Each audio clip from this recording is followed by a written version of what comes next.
I was 26. I don't work at that place anymore, and the shipyard itself hasn't changed much since then. We worked on fishing boats, little cabin cruisers, old aluminum boats people dragged in on trailers, things like that. It was out in a rural coastal area where there wasn't much around. Maybe a couple of houses spread pretty far apart, and a road that connected back to town. During the day, it stayed busy enough with customers coming by, deliveries, welding, engines being tested, forklifts moving things around, but after everyone left, it felt like a different place. Before that job, I'd bounced between a few construction jobs and a marina for a while, but working on boats kept me interested. Every repair was a little different. Some days I was replacing rotten wood in decks, other days rebuilding an outboard or sanding fiberglass until my arms felt numb. I liked seeing something leave better than when it arrived. That summer we had fallen behind on several projects. One of our mechanics hurt his shoulder, and another guy quit without much notice. The owner started paying overtime whenever anyone wanted it, and since I didn't really have much going on outside work, I volunteered for a lot of evening shifts. I wasn't married back then. I had a rental house about 25 minutes away. Looking back, I probably worked too much, but I was trying to save money. The owner trusted me enough to stay after everyone else left because I'd been there almost 3 years. I'd finish whatever repair I was doing, lock everything up, and leave. Sometimes I'd stay until 10 or 11 if I was trying to finish a job before the next morning. People ask if being there alone bothered me, but it usually didn't. Shipyards make noise even when nobody's around. Metal expands after sitting in the sun all day. Ropes knock against masts. Water slaps against the docks. Birds make all kinds of sounds around sunset. The property itself was kind of oddly shaped. One side bordered the water with several floating docks. Another side backed up against a line of trees that turned into thick woods. We never went back there except to trim branches every once in a while because leaves would blow into the work yard. If someone disappeared back there, nobody would notice until Monday. I had spent most of the day replacing sections of flooring inside an old fishing boat. By around 9, I had finally reached a point where the adhesive needed time to cure before I could continue. There wasn't much else I could do until then, so I cleaned my tools and walked outside with a bottle of water. There was an old bench near the edge of the property overlooking the water. I'd sit there sometimes during breaks because there wasn't much else to look at besides boats and marsh grass. But after staring at engines all day, that was enough. I remember checking my phone. I had a couple of texts from my younger brother asking if I wanted to come over that weekend for a barbecue. I answered him, scrolled through a few videos, and mostly just enjoyed sitting down. It had gotten pretty quiet by then. That's when I saw someone walking across the yard. The man walked at a normal pace. His clothes looked funny, strange. They were light-colored, like faded gray, like scrubs somebody working in a hospital might wear. They hung loosely on him and looked almost identical top and bottom. When he got like 15 feet away, he stopped and looked directly at me. He said calmly, "You need to leave." I said, "I'd love to, but I'm working." He repeated it. "You need to leave." I remember standing up because it felt awkward trying to talk to someone while I was sitting down. I told him, "I work here. I can't just leave." He kept looking at me. There wasn't any expression on his face that I can remember. He didn't seem upset that I wasn't listening. Then he walked away. I was standing there for another minute, wondering what that had been about. We had older people wander onto the property by mistake, but this guy didn't seem elderly. I even considered getting in my truck to make sure he wasn't wandering into traffic somewhere, but I figured he'd found wherever he was trying to go. I finished my water, threw the bottle away, and went back inside. For the next couple of hours, I kept working on another repair while waiting for the adhesive on the fishing boat to set. Around 11:30, I went outside again because the shop was getting warm from all the equipment running. I walked toward the side of the yard near the tree line because there was usually a little breeze over there. The floodlights lit up most of the work area, but they didn't reach far into the woods. You can see the first several rows of trees clearly enough. I wasn't paying much attention to the woods. I was mostly stretching because my back hurt after kneeling most of the day. I heard someone say, "Leave." There was another man standing near the edge of the trees. For years, I've gone back and forth wondering whether it could have been the same person I'd seen earlier. I never got close enough to compare faces. What I noticed was the clothing. The exact same color. It looked like some kind of uniform. That couldn't be a coincidence. I said, sounding more irritated, "What is going on?" He answered with the exact same sentence, "You need to leave." I told him, "I already told the other guy. I work here." When I mentioned another guy, he didn't acknowledge it. He was looking at me, but it felt more like he was waiting than listening. I started wondering if somebody nearby was messing with me. There were a few younger guys in town who liked practical jokes, although this would have been a pretty elaborate one. I was taking a couple of slow steps backward toward the shop. I realized how isolated I was. The owner had gone home hours earlier. Nobody else was scheduled. If something happened, there wasn't anyone within shouting distance. I asked him one more time if he needed help or if he was looking for someone. Instead of answering me, he reached down beside his leg. A machete, like some kind of large knife. It reflected light and I knew it wasn't a stick or a piece of wood. Then he started speaking. Not English. It wasn't anything I'd ever heard before. He spoke quickly, under his breath, while still looking at me. I knew he wasn't just saying random sounds. It sounded like conversation. I started walking back toward the shop as calmly as I could. I figured if this was some misunderstanding, or if the guy was having some kind of mental health episode, maybe getting inside and calling someone would be enough. I only made it a few steps before I heard him moving. I looked over my shoulder, and he was coming toward me fast. One long, determined run without any hesitation. He still had that object in one hand, and whatever chance there had been of talking was gone. I took off. When you're running because someone is chasing you, even 50 yards feels longer. I remember my work boots slipping on loose gravel because they weren't exactly made for running. I'd spent all day wearing them, and they felt heavy. I don't remember hearing footsteps, which is strange because I know he had to be making some kind of noise. I reached the side door of the workshop, slammed it shut, locked it. I called 911 and told them there was a man outside with what looked like a large knife or machete who had chased me into the building. I walked carefully toward one of the front windows without getting too close. There were enough boats parked outside that they blocked part of my view. I told them I didn't know where he'd gone. I appreciated how calm she was because I definitely wasn't. I could describe the clothes pretty easily because they stood out so much. Loose, light blue or gray shirt and matching pants, like hospital scrubs. Average height, medium build, short hair. Beyond that, I couldn't remember much.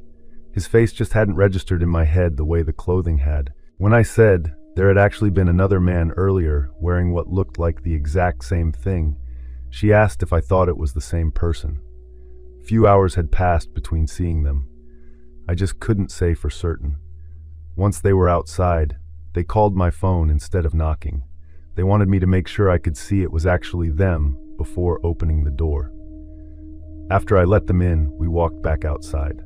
I expected we'd immediately find the guy somewhere around the tree line, but there was nobody. They checked between boats and into the woods as far as they safely could. Nothing. No footprints. When we walked over there, I saw my flashlight lying on the gravel where I'd dropped it. I hadn't even remembered losing it until then. They asked me to explain everything again from the beginning. I told him about sitting on the bench earlier that evening, the first man walking over and calmly telling me to leave, how I'd answered that I worked there, and how he'd simply walked away. Then I explained seeing someone dressed exactly the same way near the trees later, hearing the same words again, seeing what looked like a large blade, hearing him speak another language, and finally running. It's frustrating how little your brain keeps when you're frightened. You assume you'll remember every detail forever, but afterward, you realize there are huge gaps. They asked if anyone from a nearby medical facility could have wandered off. I didn't even know if there was one nearby. There wasn't a hospital anywhere close enough that walking there would have made sense, at least not that I knew of. The men, They had both said exactly the same thing. You need to leave. Over and over, I wondered why. The owner asked if I wanted to stop working nights for a while. For the next month or so, I only worked regular daytime hours. I've thought about the clothing. They were part of some work crew. Running was the smartest decision I made that night. I've never gone back there after dark since I left that job.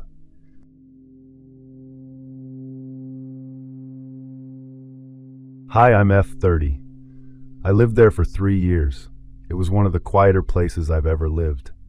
The subdivision backed up against woods, one of those patches of trees that developers left alone because it would have cost too much to clear. Most of the houses on our street had fences, but the backyards still felt connected because everything ended at the same tree line. I was living alone for the first time. My parents had helped me move into that rental after I got promoted at work. I could finally afford a place without roommates, and that felt like a huge accomplishment back then. I'd leave around 7:30 every morning, work until 5. Weekends were usually for cleaning the house, calling my parents, or having one of my friends over for dinner. It was the most stable period of my life. The backyard was one of the reasons I rented the place. There were rabbits everywhere. I'd hear coyotes at night, but I never saw one. The neighborhood Facebook page was full of people complaining about raccoons knocking over garbage cans or black bears wandering through during certain months, but I never had any problems. The house next to mine stayed empty for a while after I moved in. The grass kept getting taller every week, and I wondered if someone had abandoned it. The owner lived out of state and was looking for new tenants. Eventually somebody moved in. I never saw the moving truck. I just noticed one afternoon after work that there was suddenly a pickup truck parked in the driveway and the porch light was on that evening. I barely noticed whoever lived there. I assumed it was just one person because there was only ever one vehicle outside. I didn't introduce myself because I'm honestly not that outgoing. Most of the people on the street kept to themselves. We'd wave if we happened to be outside at the same time, but nobody visited each other. The first time I saw him clearly, he looked tired.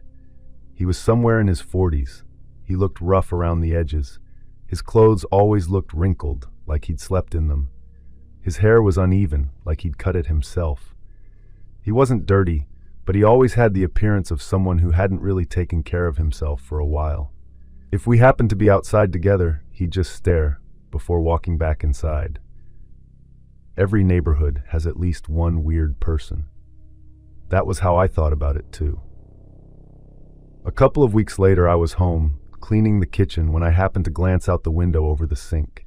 My kitchen window looked directly toward the side of the neighboring house. I saw a man standing still inside the neighboring house. It was him. He was standing behind one of his front windows. He was looking toward my kitchen. When our eyes met, he didn't react. Eventually, I stepped away from the sink. About 10 minutes later, I checked again.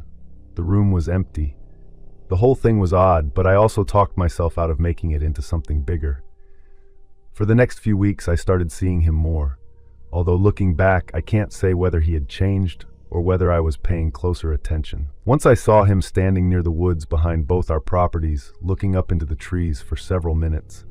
None of those things were illegal. None of them were even worth mentioning to anyone. They were just unusual. A Sunday afternoon, I was upstairs. While I was putting clothes away, I saw something outside. It was my neighbor. He was in my backyard.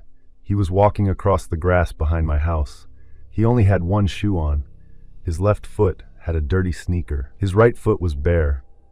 He was wandering slowly across the yard like he wasn't entirely sure where he meant to go. I stayed where I was. I never considered going outside. I remember pulling the blind down just a little so I could still watch without feeling exposed. He walked over near the small flower bed my mom had helped me plant a few months earlier. He crouched, and he just reached toward the dirt, picked up what looked like a small stick, stared at it for a few seconds, and dropped it again. It didn't make any sense.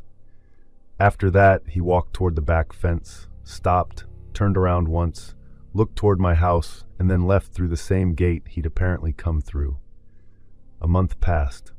There weren't any more incidents like the one in my backyard. I'd see his truck leave every few days. Sometimes I'd notice lights on late at night.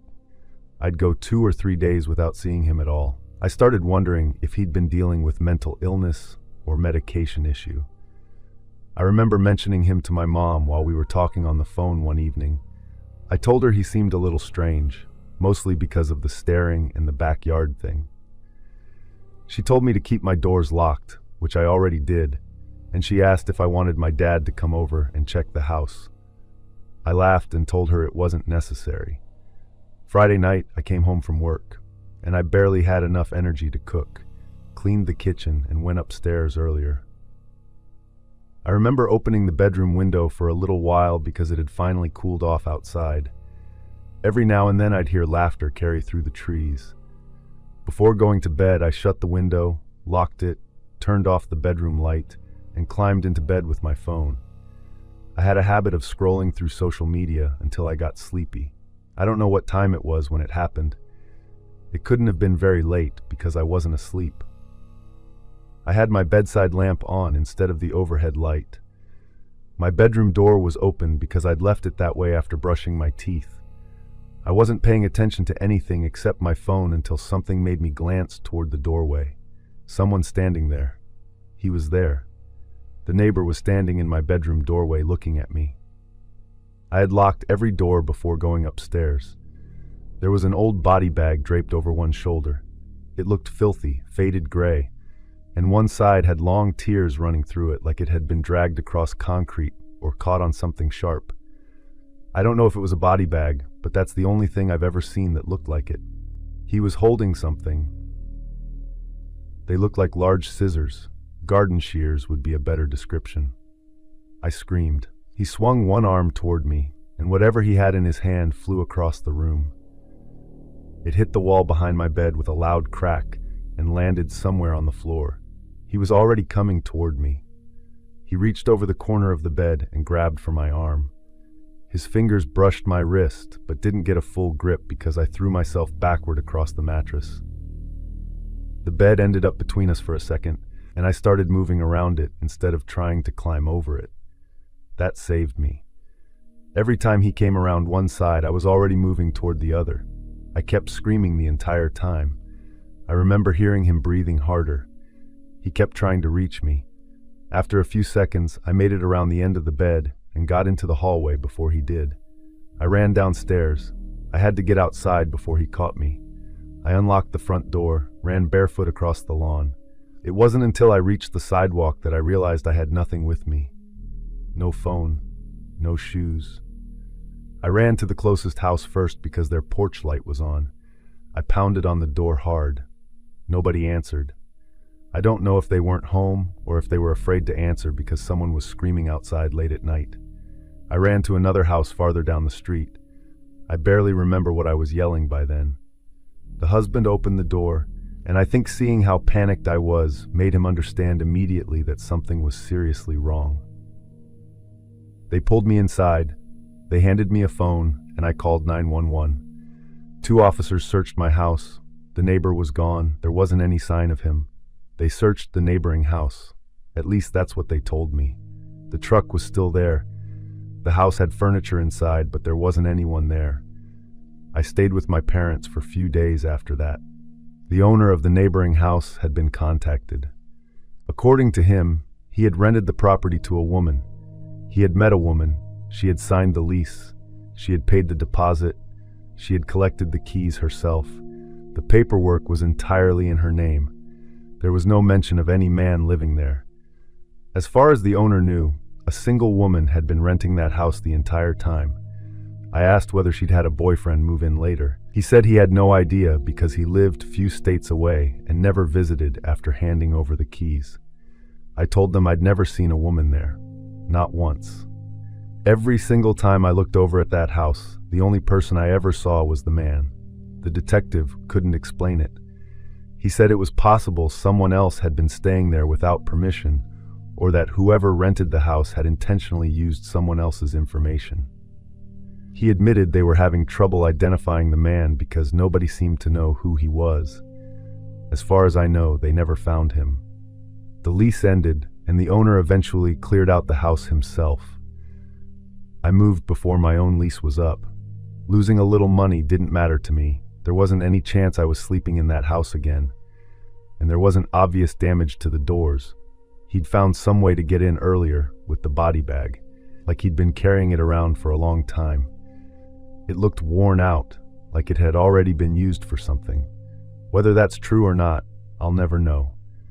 He wasn't some stranger passing through. For over a month, he had been living one house away from me. He had watched me through the window. He had wandered around my backyard wearing one shoe like he didn't understand where he was. I've never found out who he was, why he was actually living in that house, or whether there ever was a woman connected to the lease. Someone rented the house for him. Maybe she never knew what he intended to do. Or she was completely unrelated and her identity had somehow been used.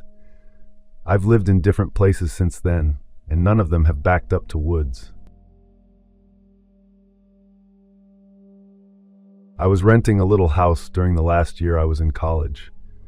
The place was cheap because it had been sitting empty for a while after the owner moved into assisted living, and I didn't care what it looked like. My parents worried about it a lot more than I did. My mom would call every couple of days asking if I'd locked my doors or if I'd met any neighbors yet. There wasn't much excitement. I had classes during the day, worked part-time at a veterinary clinic, and spent weekends trying to catch up on sleep or laundry. The house itself had some odd features. The bathroom had one of those small frosted windows high on the wall. It faced the side yard, but because the glass was textured, you couldn't actually see outside. You could only make out light or movement if something passed close enough to the window. I never thought about it before all this happened. I got home around 7. I remember texting one of my friends about meeting up that weekend. We were trying to plan a movie night. The front and back doors were locked. Around 9, I decided to take a shower because I had another early shift the next morning. The bathroom was pretty small. You could stand in the shower and reach almost everything without stepping out. I had just finished rinsing shampoo out of my hair. Something moved across the bathroom window. It looked like it passed right by the window. The frosted glass made it impossible to recognize details, but it looked like the side profile of a person walking. The shape crossed the window at a normal walking speed. Someone walking past. The bathroom window wasn't near the sidewalk. To walk that close to it, someone would have had to be right alongside the house. I rinsed the soap off as fast as I could and kept looking at the window, expecting whoever it was to pass back the other direction or stop or do something. Wrapped a towel around myself and walked into the hallway. Thought I'd imagined the shape because of the steam on the window. Nothing had been moved. I checked the front door first because it was closest. Deadbolt still turned. The chain was still hooked. The back door was locked. There wasn't anybody there. I walked around the outside of the house barefoot. I looked down both sides of the yard and behind the garage. There wasn't anywhere someone could have hidden without me noticing. I ended up convincing myself that I'd seen the shadow of tree branches moving, or that steam had distorted something. It didn't really satisfy me because I knew what I'd seen looked like a person. I finished getting ready and walked into my bedroom to change clothes. My bedroom was at the end of the hallway with the door usually left open. I just pulled a clean t-shirt over my head when I saw something drifting into the room. It was moving differently. It looked like a thin stream of gray smoke slowly coming through the doorway from somewhere in the hall. I smelled it. It definitely wasn't cigarette smoke. It smelled closer to melted plastic. Not like burning electronics. Maybe something electrical had shorted out. I checked the bedroom outlets, unplugged the lamp anyway. I followed the smell into the hallway, expecting it to get stronger somewhere, but it seemed to disappear almost as quickly as it had shown up. I walked through every room. I had no idea what I was looking for. Nothing looked wrong. Nothing was hot. Nothing was smoking. I looked behind the television because I thought a power strip had burned up. I ended up opening the back door for a few minutes because I convinced myself someone outside had been burning trash or something, and the smell drifted in through the cracked living room window. The smoke had come from inside the hallway, but I wanted a reason that made sense. I figured I'd been tired after work, saw a weird shadow during my shower, smelled something from outside, and let the two things combine into one strange evening. I decided making dinner would stop me from thinking about it. I started boiling water and pulled a jar of sauce out of the cabinet. The kitchen wasn't connected directly to the bedrooms, so I couldn't really see down the hallway unless I leaned around the corner. I was focused on chopping up some chicken I'd cooked the day before. The water hadn't even started boiling yet. Over the music, I heard a sound from deeper inside the house. It was a door, one of the interior doors. Very recognizable sound of a door opening quickly and hitting the little rubber stopper on the wall. I stopped what I was doing because I knew I hadn't left any doors closed except the bathroom. Before I could even call out or walk into the hallway, I heard another noise. Glass rattling, a window sliding, and after that came the unmistakable sound of somebody landing outside. I ran toward the living room. By the time I reached the corner, I caught a clear glimpse of someone climbing out through the side window. I only saw them for a second. They were dressed in dark clothes. I couldn't tell if it was a man or a woman because they never turned toward me. They hit the ground and took off running between my house and the neighbor's fence. The window was wide open. I knew I'd locked the house. I knew I'd been walking around inside it for the last half hour. I backed away instead of walking toward the window. It was the smartest thing I did all night, because if whoever that was had decided to come back inside, I would have been standing right there. I grabbed my phone off the kitchen counter and called 911. I stepped outside through the front door because I didn't want to stay inside if someone else was hiding somewhere. The neighbor across the street noticed me pacing in my driveway and walked over asking if everything was okay. I told him somebody had just run out of my house, and he started looking up and down the street. Neither of us saw anyone. They cleared the house. They checked every room, crawl space access in the hallway ceiling. Nobody was inside. We walked back inside. The side window was open where I'd seen the person climb out. It wasn't broken. It meant whoever it was hadn't smashed their way out. They'd simply opened it. It didn't appear damaged. I never opened that particular window. I couldn't remember the last time I'd even touched it. I saw something on the living room floor. It was only because the overhead lights were on. There were a few little black blobs scattered near the edge of the rug, maybe the size of quarters, some even smaller. The officer crouched down before I could. He reached toward one with the back of his finger first instead of grabbing it. Then he looked at me and said, "Don't touch these yet." Naturally, about 30 seconds later, he had walked over to look at something near the hallway, and I leaned down and touched one with the tip of my finger. It burned me immediately. It was surprisingly hot. It left a little red spot on my fingertip. He picked one of the pieces up using a pen from his pocket and dropped it onto a notepad. It looked like melted plastic, except it wasn't sticking to the paper the way I expected. I don't know how to describe it.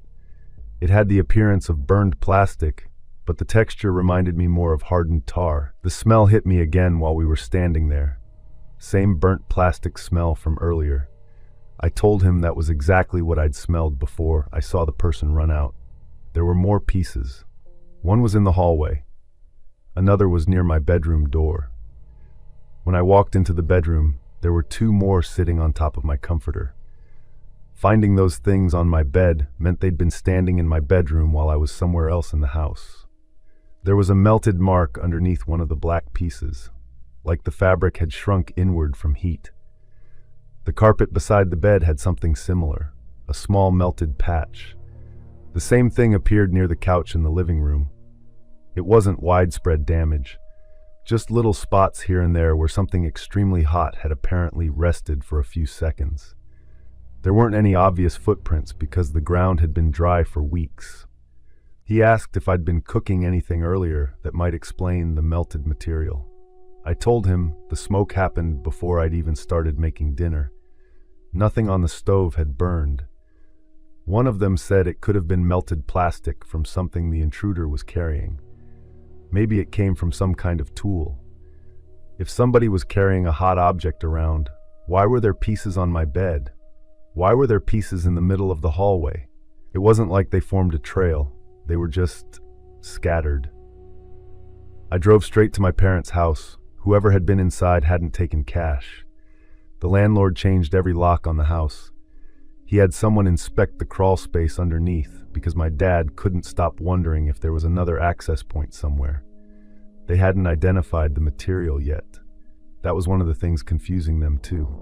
He said they couldn't really explain it based on what they'd seen. That was the end of it. Nobody was identified. My parents convinced me to adopt a larger rescue dog after I moved out because I'd always wanted one anyway, but I won't pretend that night wasn't part of the reason. There are two parts of the whole thing that bother me. The first is that I saw someone before I had any reason to think another person was in the house. That silhouette crossing the bathroom window happened long before I heard the window open or saw anyone run. The second thing is the smoke. Nothing explains why it came from the hallway, disappeared, and was followed by finding those hot black melted pieces throughout the house. It's small enough that nobody else would ever notice it unless I pointed it out, but I know exactly where it came from. Somebody I never saw clearly was inside my house while I was walking around believing I was alone. They had enough time to move through multiple rooms without me noticing, and close enough to pass the bathroom window while I was in the shower. They had been inside my bedroom. What happened that night has stayed with me because it never made enough sense to put behind me. I can accept that someone got into my house somehow. I can accept that they got out before the police arrived.